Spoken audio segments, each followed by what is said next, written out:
Is Brother Ben here? Brother Ben.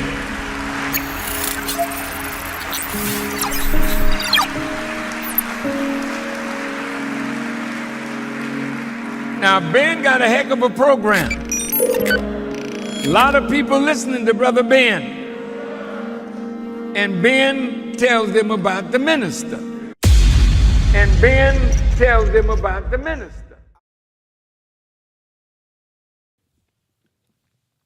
In the name of Allah, the Beneficent, the Merciful, I bear witness there is no God but Allah, and Muhammad is his messenger. I would like to greet you all with the greeting words of peace. We say it in the Arabic language of Assalamu alaikum. For those who don't know, Assalamu alaikum simply means peace be unto you. Today we are on part 2 of preparing for a disaster as we go into this winter season. And snow is on the way for many states, and snow is already there for many areas. We know that at this time there may be people that may be freezed in the upcoming months. It gets really cold. Power shuts off. We know when that happens, many people are going to your stores, buying stuff up.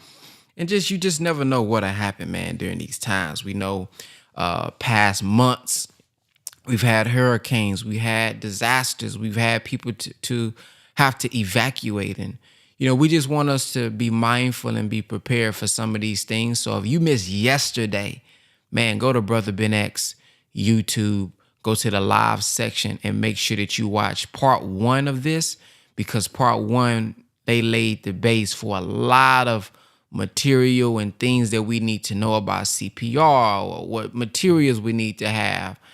Just how to move and how to think, man. So make sure you go check out part 1 of this how to prepare for a disaster series. If you're here for your very first time, we will listen to the presentation, take notes, and then share anything that stood out for us at the end. If you're tuned in on maybe YouTube, maybe tuned in on Facebook or Twitter, come on over if you would like to share or be on the Zoom directly by going to www.thepowercall.net. That's www.thepowercall.net, and create you a free profile. Somebody said, check the audio. Y'all can hear me, right? Yep. Yep. All right, here we go. How to can, because if you've got this, you don't need more water. You don't need electricity. You don't need any of those things. And you can also do this. This is water that I canned while I was canning Navy beans, because if you don't have enough to fill the canner, don't let it run half full. Can some water to go with it. So do those things. We have, if you can pass me. This is garlic from our farm in Michigan, and we are blessed. Holy garlic. We are so blessed. If you've never gotten garlic from the farm, you don't know what you are missing, because this is amazing. 40% more protein. It is strong. It is garlicky. It is beautiful. Yeah. But how long will this last in my kitchen? Dehydrated garlic. This is granulated garlic, which is also from the farm in Michigan. But I can put this in my emergency supply kit, and when this is long gone, I can still use this. But if you say, you know what, I don't have garlic from the farm in Michigan, I ain't got it like that. This is garlic from Costco. That's right. Get something. That's right. It doesn't have to be the ideal perfect of what you think you want to have. But trust me, if you are in a pinch and you can't leave your home, you've got this. Right. Okay. And if you feeling fancy, this is garlic that I canned myself, that I protected from my husband and my son because they were eating it like candy. But I still got this jar, and I will have it now. So use what you have and build on it. Right. Don't just say, right, watch the weather as a reason not to move out. Just move out. And I am begging you, all of us, because one of the worst things in the world for me is when there is an emergency somewhere and I see our people on TV who are suffering and struggling and don't have because they don't know. So how can we be a blessing to them if we can't secure ourselves? Right. So, and I also want that to move that balance into our skills and training. Brother Rudolph mentioned some of it. He touched on it. Learning CPR is important, but once you've learned CPR, go on and learn something else. Right. That's Right? We had a training at MUI with our children, and we taught them, with the help of Allah, what to do if someone near you is shot.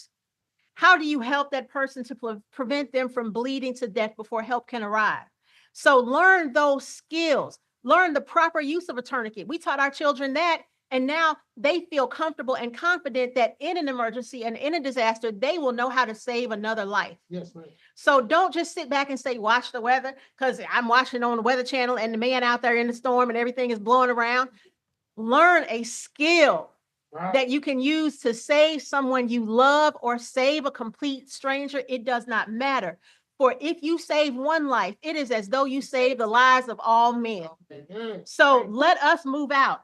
I have a couple of other things that I really want to talk about, because to watch means to be on guard, Right. to be prepared for, to be on the lookout for.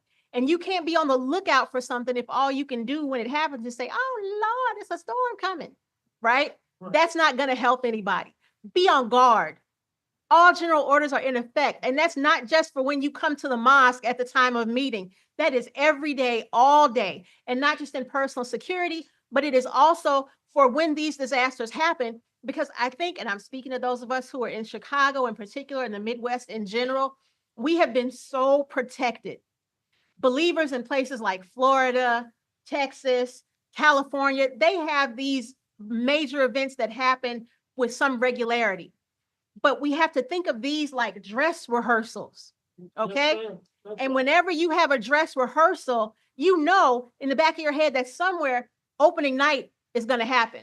Right. So take advantage of these dress rehearsals Yeah. and polish up on your preparedness skills, your preparedness trainings, your preparedness supplies, because one day it will be the real deal here in Chicago, in Milwaukee, in St. Louis, in Memphis. We will be forced to move to the center of the country. And when that happens, those of us who live here also need to be ready.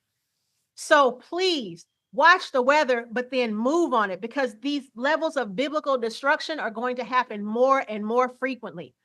The one more thing that I want to make sure that I get to, I've been pulling things out. I feel like a magician with a rabbit in a hat, but this is a go bag, right? Right. And it doesn't look fancy from the outside, but I just pulled this life straw out of it. It's got a first aid kit. It has a cook stove that you can use to warm your food. It has work gloves. It has a chainsaw that you can use to cut through debris, That's a right. solar charger. Come on. Come So on. there's everything that you need in this bag, matches, so that you can survive for 72 hours if you have to leave your home and get to a safe place. Canned heat so that you can warm up what? Some of your beans. We've got a multi-tool. So if you have to cut your way out, if you have to pry your way out, whatever you have to do, there's a tool in here to shut off your utilities so that you can make sure that your house does not explode from natural gas leak if you have to evacuate. Right. Can openers for an emergency. The go bags are the foundation of your household emergency supplies. That's right. Because if you've got, I feel like we call them go bags, but we really should call them should I stay or should I go bags? Because even if you stay, you've got what you need to survive. Feminine urinal device, so that if you are out and can't get to a safe place, that you can handle your female business in a discreet manner.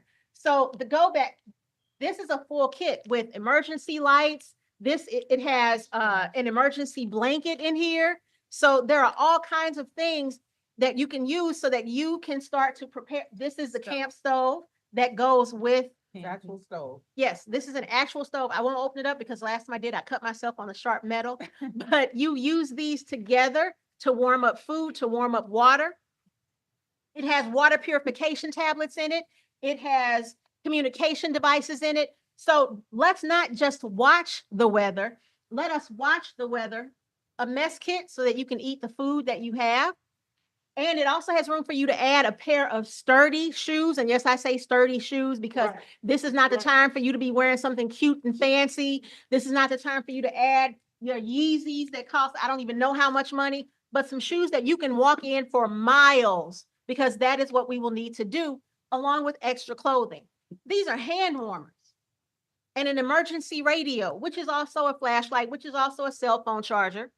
So it has many of the things that you need. So Sister Aisha keeps handing me more emergency soap. These are the water purification tablets. So a go bag, a well-stocked go bag can save your life. So let us not just, oh, that's the chainsaw, which we also won't touch because it's very sharp. That's right. But if you have debris that's blocking you in, you don't need to fill up a chainsaw with gas and all the fumes and figure out how to use it. Hygiene supplies. So please put in the work now so that you won't be sorry later. I want us to save as many people as we can, starting with ourselves, then moving to our families, then moving out to our communities. This is a tool to shut off your utilities. Right. If you don't know if you have gas in your home, this is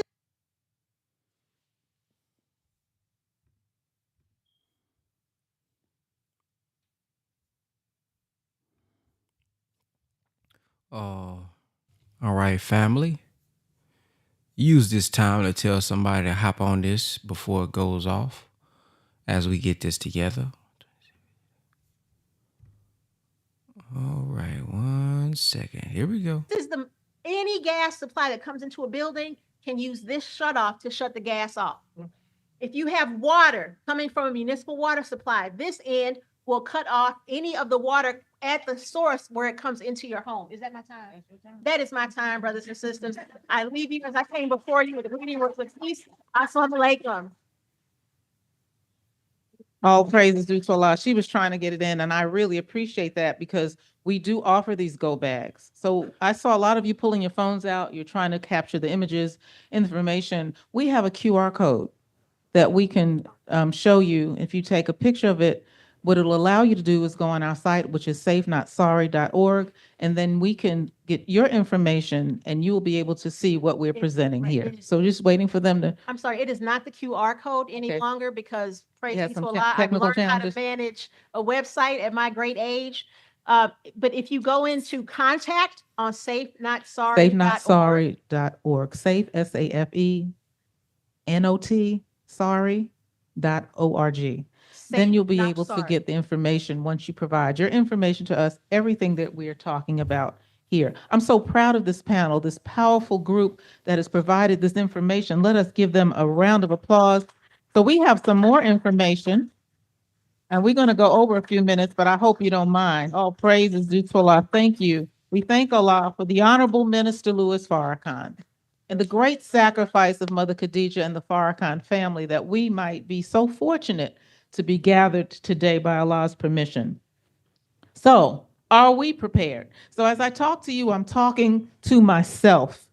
The Honorable Elijah Muhammad provided everything that was needed for the Honorable Minister Louis Farrakhan, who's given us everything that we need. We just have to go into that bag that he's given to us, a prescription bag that has everything for what we're about to face.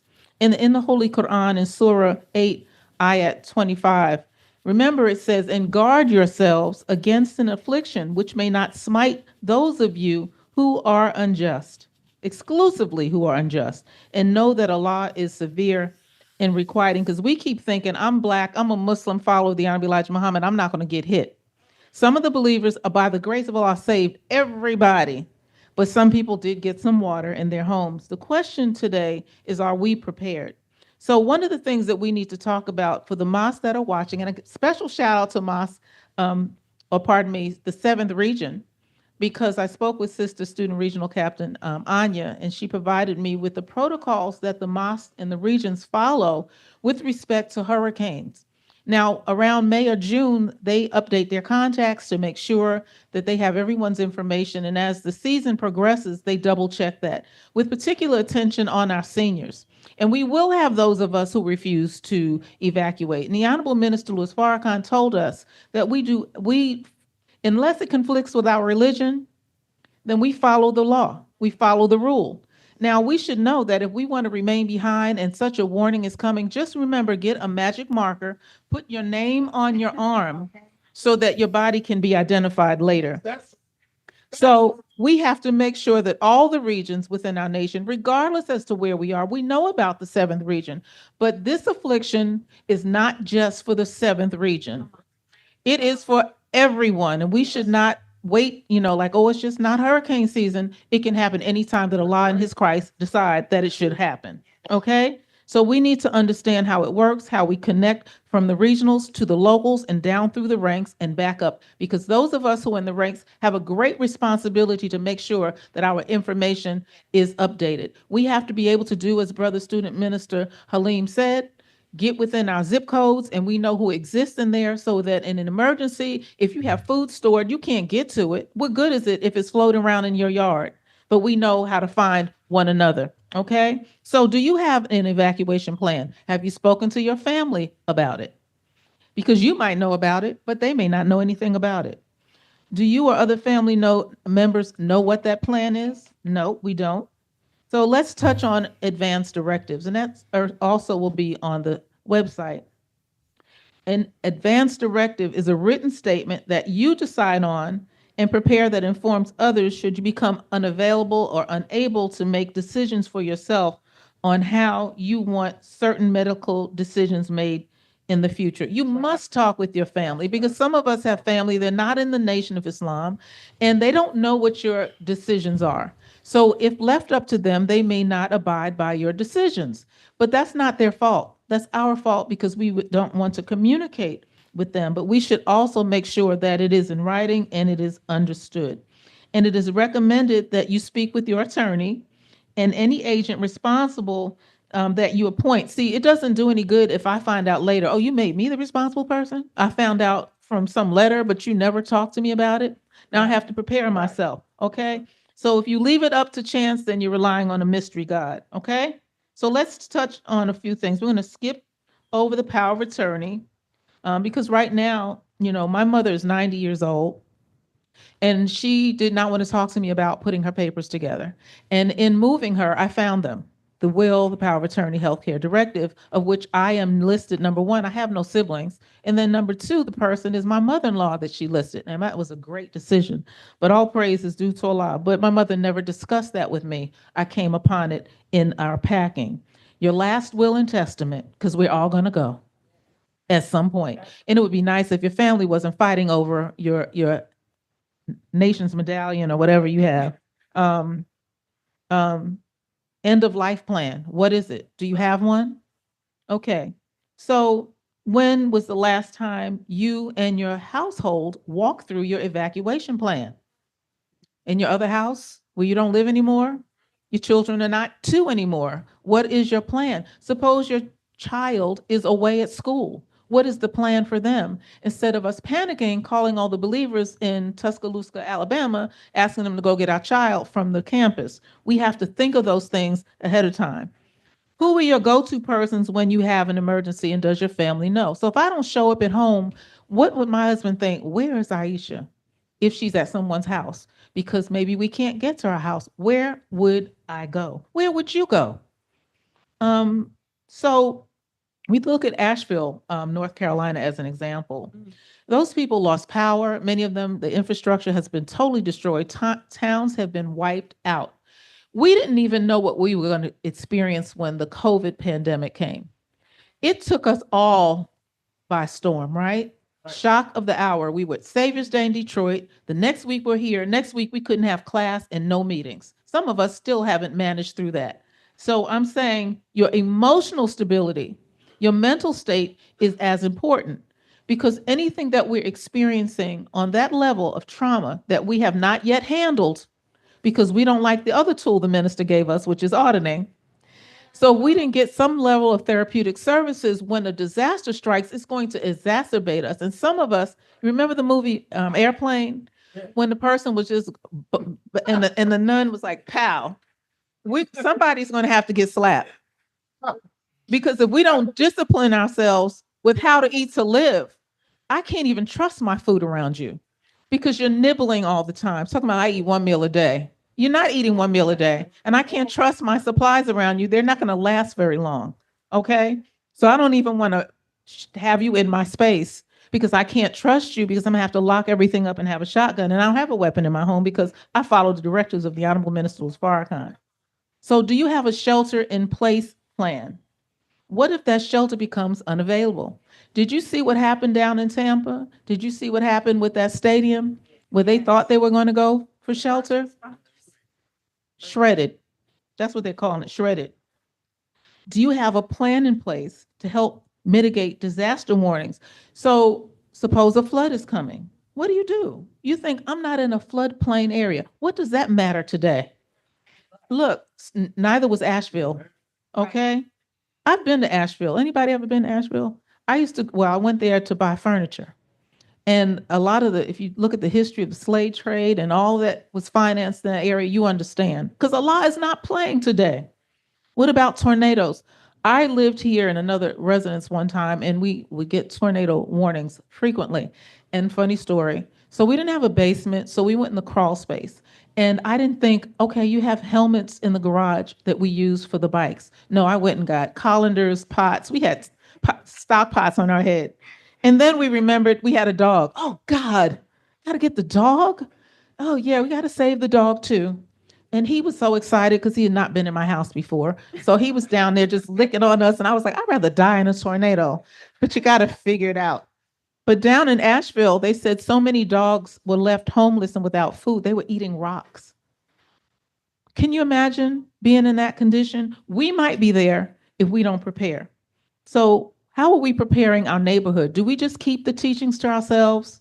Do we speak to our neighbors? Have we offered them a bean pie, a final call newspaper? Do we even wave at them? Ask them, how are you doing today? If you see there's snow, some of you don't have snow, or some leaves or whatever, do you help them, particularly the elderly? So if we have a loss of electricity, how are you charging your phone? You say, well, I'm going to go charge it in my car. Well, how much gas do you have? Did you see what happened with one of the electric vehicles in the flood zone? What happened? It blew up. Why? Because you know how the electrodes work and the salt water got in and poof, the whole house burned down. I have a hybrid, so I have a little better off. But we say, well, that doesn't apply to me. I'm not in a flood zone, not right now. So what do you do when you're in an area and something hits that you didn't anticipate? Okay, so what about if you're near a chemical facility? Where will you go if you can't get, and my question earlier, if you can't get home, where are you going? And does the other person know that? Do you have access to their property if they're not home, or will you be waiting outside on their stoop? Do you have a bike? How about an inflatable canoe? Do you have a pump to pump the canoe? Do you know how to use the pump? Or are you going to wait until the flood comes and then try to open the box and try to figure out how to connect it and get your children to pump, start puffing into this inflatable thing and raft and cause more stress? Suppose you can't get out on the routes that you've decided were the ideal route from point A to point B. Where will you go? How will you get there? How much gas do you keep in your car? Or do you wait, like we talked about earlier, and have to line up with everybody else who's trying to get gas? And once you get the gas, you're stuck in traffic for how many hours? It's not a good situation. Okay? Sometimes in our ignorance, in our not understanding the time we're in, and perhaps in our shock, we may not evacuate. And sometimes we have situations where we don't think we can.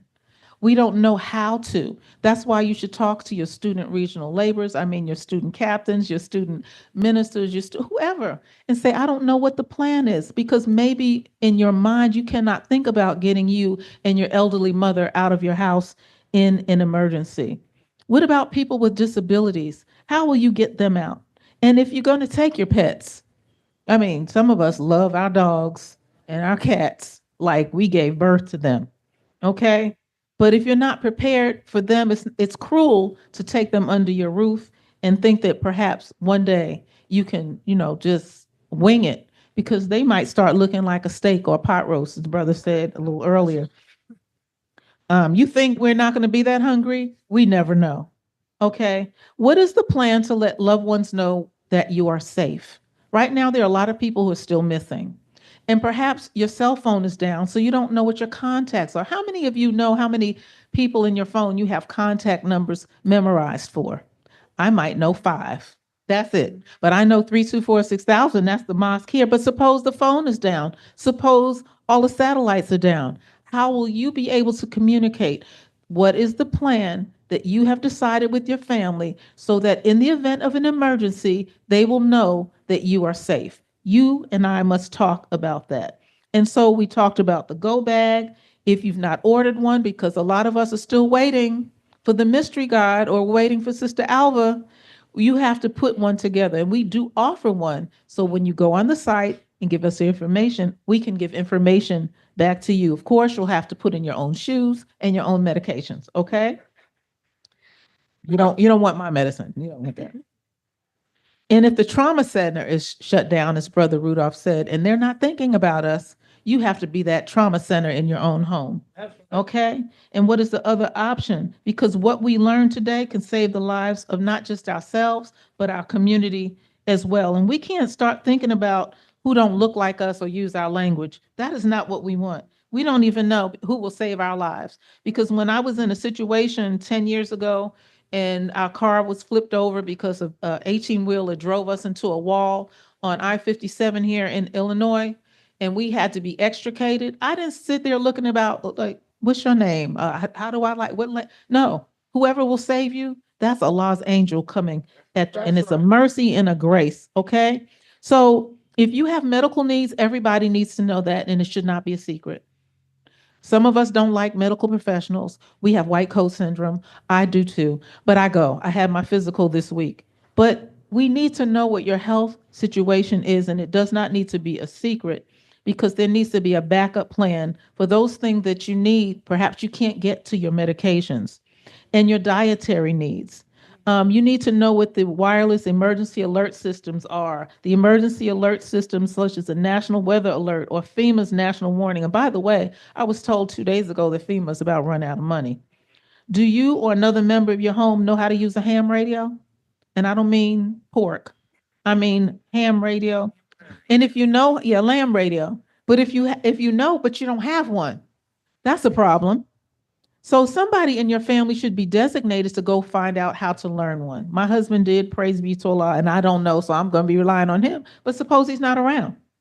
And how would you know who to contact? Again, sometimes we go through email. Sometimes we say social media posts. That's if everything is ideal and you can still post, I'm fine, such and such, I'm located over here. But there may be situations where someone says send a letter and the postal service is down. How is that going to work? We cannot rely on the systems as they exist today. What we need to do, look at Al Jazeera. We need to look at CNN. We need to look at Fox Weather Channel. I think the graphics are great. Look at the Weather Channel and fix our minds on putting yourselves in the position where one day I may be there. And I don't get any pleasure from seeing people suffer. If you see people who have lost their loved ones, then your heart is made of stone.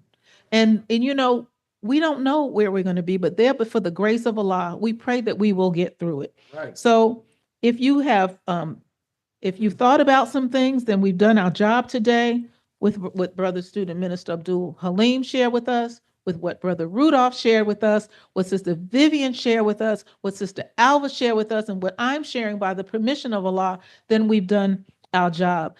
Let's talk about another aspect. Some of us put everything on our devices, but who else has our passcodes? Are they going to have to try to figure it out to break into our system because that's where you have everything that the family needs? That's not fair. That's why communication is so critical. Now, are you going to be able to take anyone in an emergency? So again, as Sister Vivian said, you have to prepare for that. And you never know who you're going to have to live with.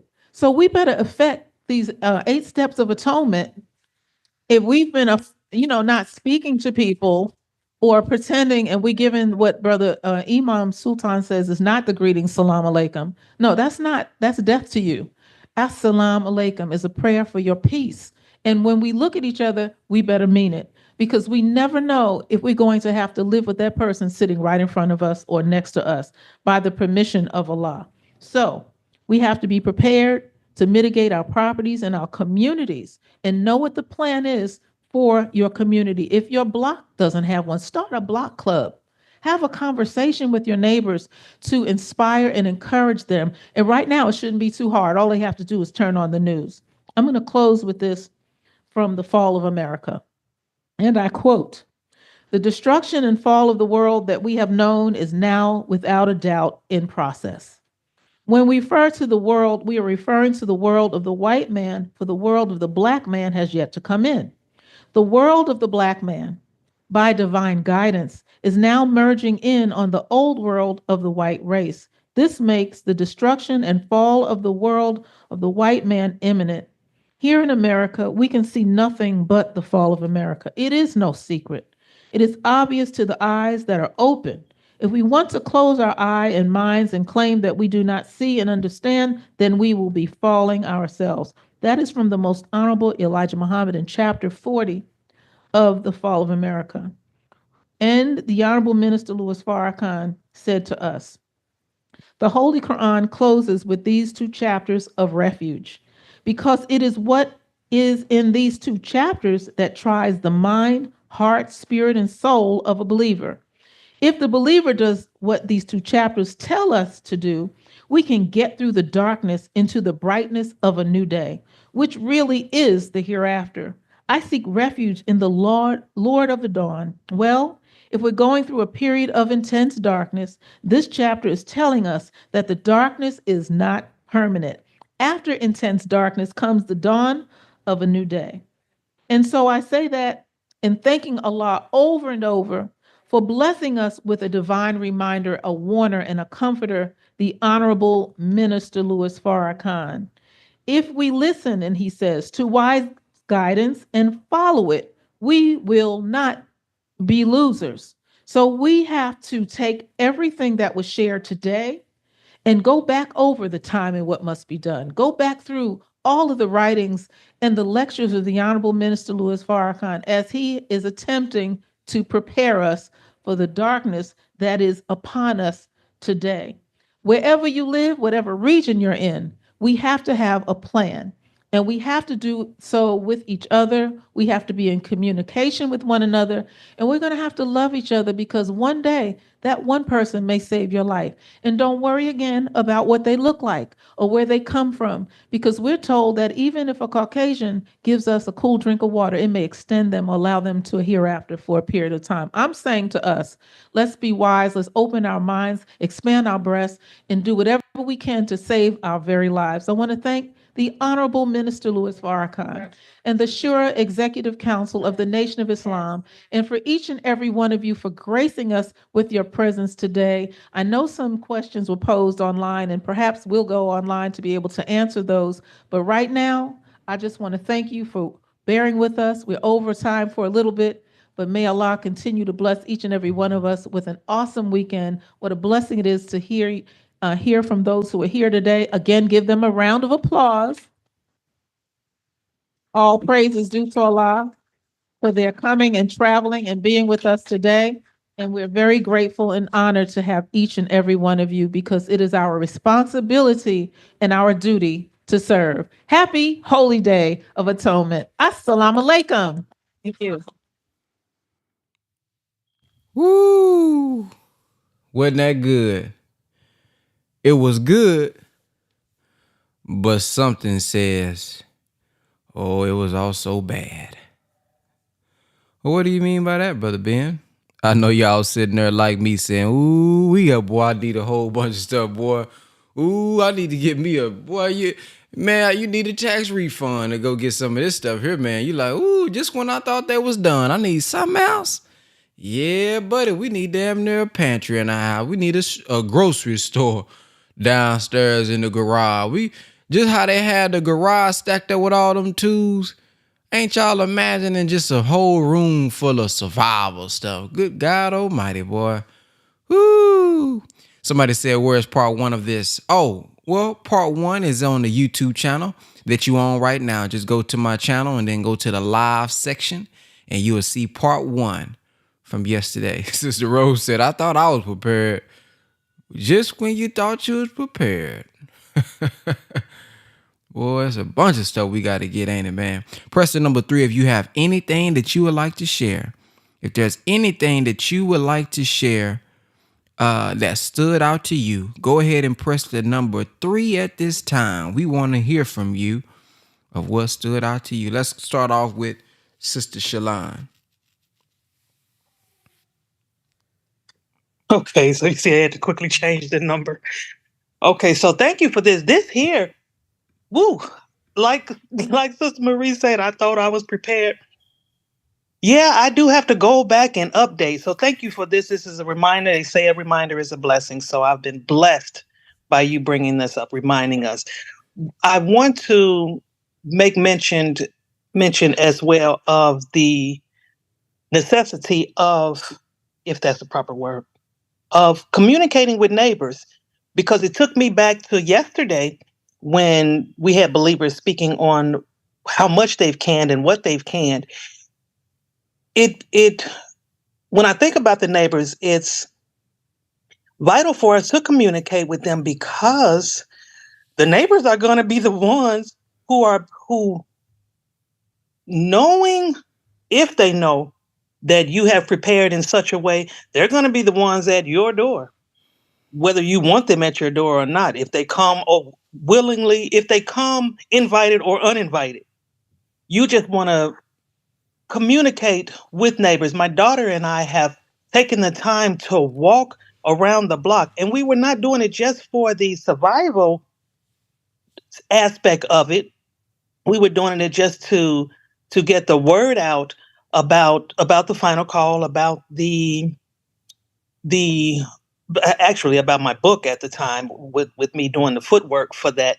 But with this coming up, being put back in the forefront of my thoughts, it reminds me now that we have to go back to the neighbors to communicate about the very important aspect of our health, which is surviving disaster. So that's all I wanted to share, but I appreciate so much for you bringing up this reminder.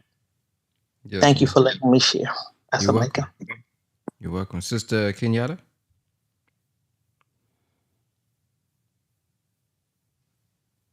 Assalamu alaikum. So it's interesting. I was going to say the same thing, one of the same things as Sister Shalon, because I know myself, I have to work on that, like in my neighborhood sometimes. I don't always, like, I'll speak to my neighbors, but I don't really know my neighbors. And that was something, that I, just aha moment for me. Like I need to work on communicating more with my neighbors, getting to know my neighbors, because just as much as they may need me, they may need me, I may also need them. So that was one of the things also I was going to talk about. The other thing, it is a lot, it's a lot,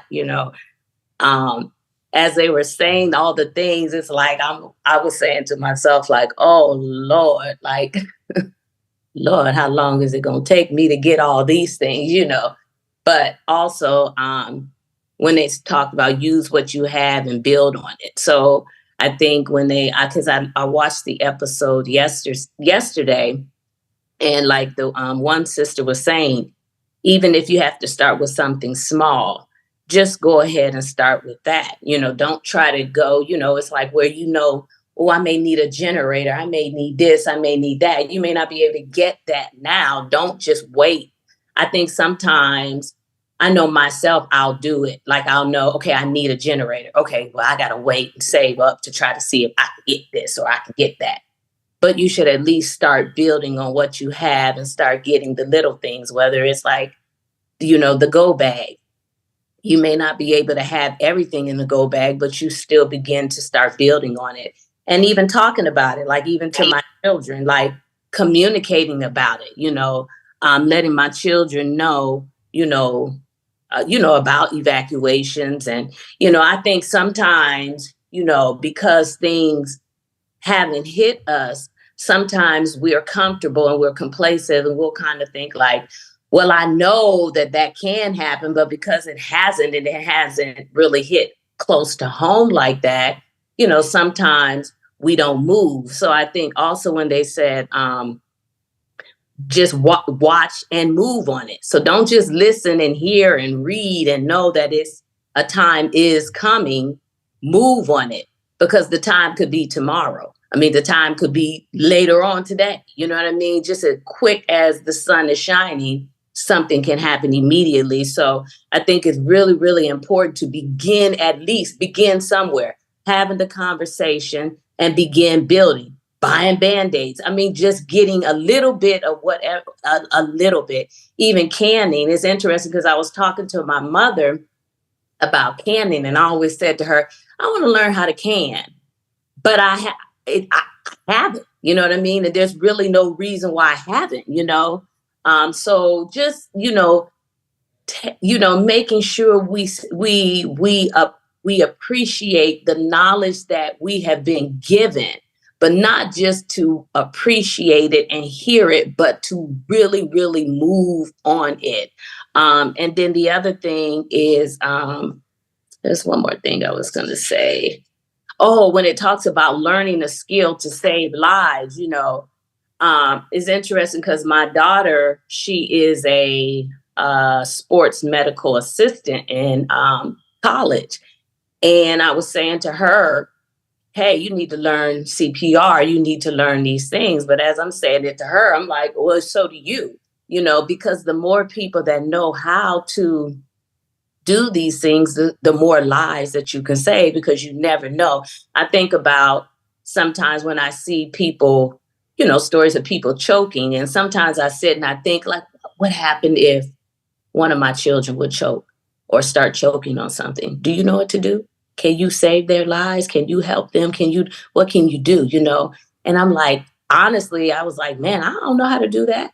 So it's time that you learn to do those things. So this was just really an eye opener. And I think one more thing, a lot of times, when we think about these things, it sometimes can bring a feeling of, I don't know, like nervousness, like, ooh.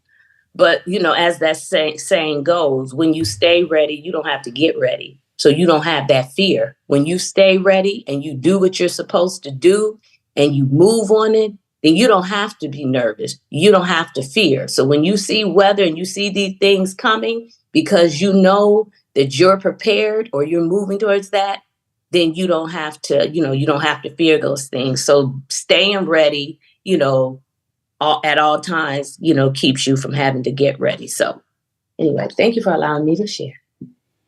You are welcome, Brother Daniel. Yes, sir. All praises due to Allah. I'll pick up where Sister so wonderfully finished off. She said, stay ready.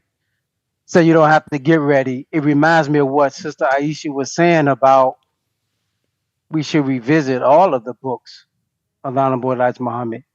Go through the time of what must be done, because this is the foundation of our righteousness sustaining us.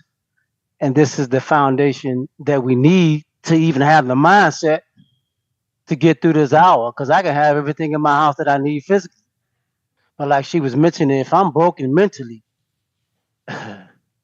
I'll be panicking and acting the fool with food in the house. I'll be overcompensating and worried and scared. So somebody knock on my door, I might be ready to kill them because I'm thinking they're coming to get my food when they may be coming to help. So mindset in this hour is very important. Belief in Allah and the person of Master Fard Muhammad.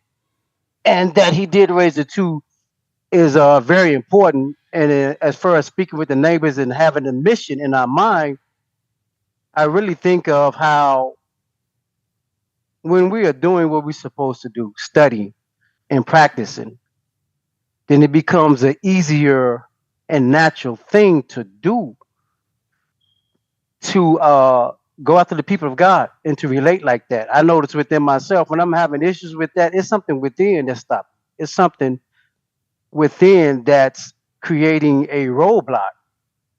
where I don't feel so comfortable to go without. So I'm just really thinking heavily on the internal work that needs to be done, accepting our own and being ourselves, and being in a position where we are not wasting time because we really don't have the time to waste. Not today. You know, we almost got to use every second we have to be preparing ourselves for what's already at our door and ready to get worse. That's all, fam. Yes, sir. Sister Tornisa. Assalamualaikum. Alaikum salam. Am I on the can you hear me? We can hear you. Okay. I just want to say that we also have to understand that we have to have a go back for our children. Sometimes we think that we have to carry everything, but no, that's not the case. We have to have a go back for our babies. They supposed to be able to carry a bag as well. And each person is supposed to have a go bag. And sometimes we don't think our children is strong enough, and they know things more than we know, some of the things, so we can start preparing them to learn CPR, preparing them to carry the go bag, preparing them to show them how to work these different tools, because we're not sure if anything was to happen. I know I was on the road one day, and I had just had an accident, and my head was banging, boom, boom, boom, and I just started screaming. And Talia had to call 911 for me. I had to get off the thing. She did all the arrangements. She called on my family members. She called 911. She looked out to see where I was at. She gave them the information. She gave them the address. She did that. So we have to know that sometimes our children may have to be the saviors for that day, for that moment, for that hour.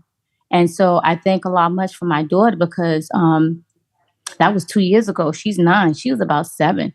And she made the phone calls to everyone that I needed. And when the ambulance came, it was her that they talked to. She gave them my birth date. She gave them her birth date. She knew how old I was. She knew her address. She knew the zip code. She knew who to call. She knew how to work the phones and make phone calls to my brothers and my siblings, her dad. She did all that. So we have to teach them. And they were surprised. I think she was like 7 years old, and they were surprised that she knew this information. They looking at me for the date of birth. I couldn't talk. And she gave them the date of birth. She knew my date of birth. She knew her father's information, everything. So I just want to say that, when she was saying that we wait to the last minute to open up stuff and look at it, let's start doing that now, and getting information and buying these different tools that we need and start operating them, see how it works, if it's a faulty in them, and then if we have to send it back. Those are different things that we need to do, and we need to start now, even if it's a little bit, like she said, just a little bit of the different things. That's better than not having anything at all. So I just want to encourage everyone that our children are strong, they're brilliant, and they will be able to have our backs, and they know who you want them to call. Get that. She memorizes her grandmother's telephone numbers. Like, she knows numbers. I know about 5, but she knows numbers. So we could teach them now how to memorize the different telephone numbers as well. So I just want to say that. Thank you. Assalamualaikum. Walaikum salam. And we're going to end off with Sister Gwen. Assalamu alaikum, family. Just to add to what Sister Tonisa and everyone else was saying, check your batteries. Make sure that the dates are okay, and check them in the flashlight to make sure the flashlight works. Don't wait till the last minute and figure out that it don't work. Put a flashlight. If you got to tape it to every door in your house, put a flashlight in every room in your house in case you can't see, so you can at least locate those. Learn where they are. Remember where they are. When you get your to-go bag together, put your 3 flashlights in your to-go bag, because one might not work that day. That'll be the day that nothing comes together. Like I said, check your batteries. Check your dates. Right, Sister Shalon. Load up on candles, all those things that you may need, because you never know. But you don't really want too many candles, because if you have a gas leak, there's an explosion. But check your batteries. Make sure your connections to your flashlights are okay, so that you can make your way around. Assalamu alaikum.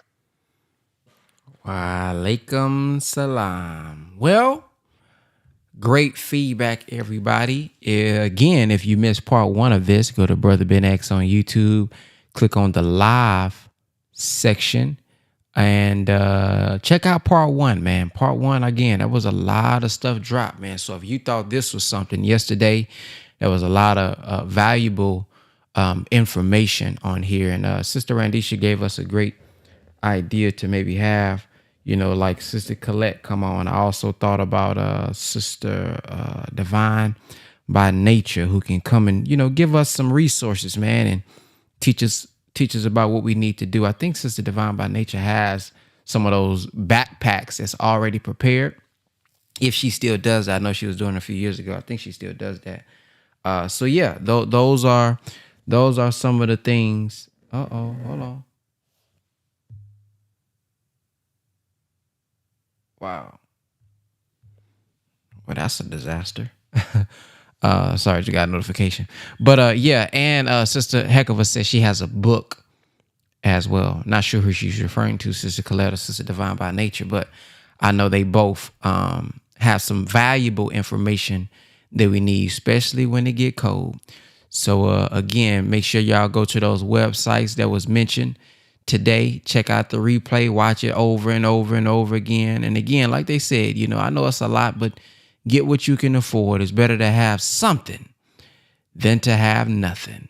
And when y'all hear about the staple goods, get y'all some staple goods, man. Them navy beans, rice, brown sugar, wheat. I mean, man, all type of stuff, man, be available during those times with the staple goods, and it be affordable, man. You can get you 50-pound bags, 100-pound bags. I mean, those things last years, man.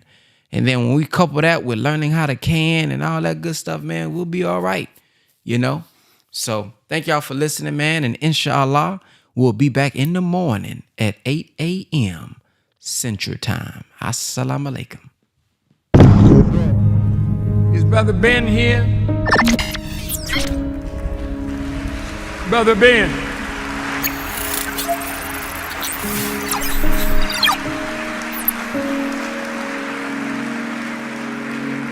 Now, Ben got a heck of a program. A lot of people listening to Brother Ben. And Ben tells them about the minister.